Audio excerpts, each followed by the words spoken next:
मैं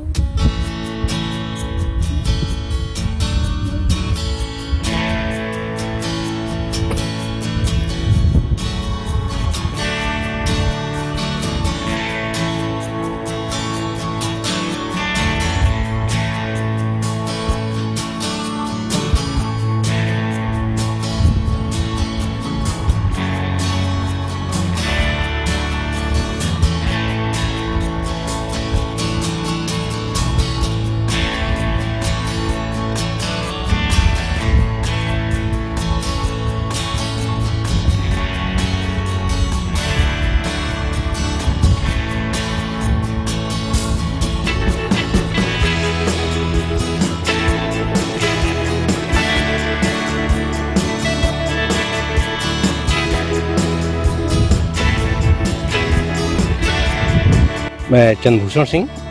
हिलोठी गांव कानपुर देहात से। सर ये मुझे लगा कि परंपरागत खेती जो हम लोग कर रहे थे बुजुर्गियत, उससे लगा कि कुछ हट करके किया जाए और उसको करने के लिए यूट्यूब पे थोड़ा सा सर्च किया और मुझे ये दिखाई दिया कि केसर की खेती यहाँ पर उत्तर भारत में हो सकती है और उसी हिसाब से मैंने जो है उसको एड्रेस वगैरह ढूंढ करके एक कोरियर व्यवस्था से बीज वगैरह मंगाया और इसकी एक अच्छे से जुताई करा करके खेत की और इसकी जो है बीजों को 1-1 फुट पर मैंने बुआई कराई और लगभग ये 3 महीने पूरे हो चुके हैं और 5.5 महीने की फसल है और अनुमान है कि इससे एक अच्छी आय हो सकती है जो हमारे धान गेहूं से कई गुना ज़्यादा बेहतर है। और मेरे 2 भाई और हैं, उनके सहयोग से ये सब होता रहता है।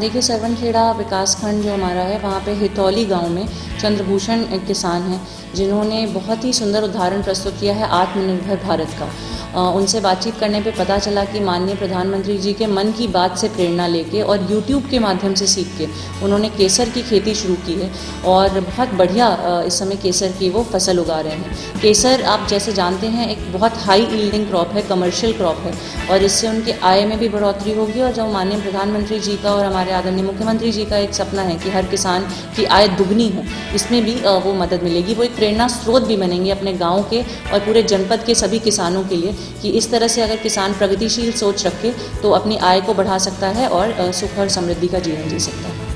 इनसे जैसे मैंने बताया यही प्रेरणा मिलेगी सबको कि किस तरह से अगर स्व प्रेरणा हो और हमारे माननीय प्रधानमंत्री जी से प्रेरणा लेके इन्होंने सिर्फ बैठे बैठे यूट्यूब से सीख के केसर की खेती शुरू कर दी, तो सभी किसान अगर जागरूक रहें, किसान गोष्ठियों में प्रतिभाग करें, हमारे किसान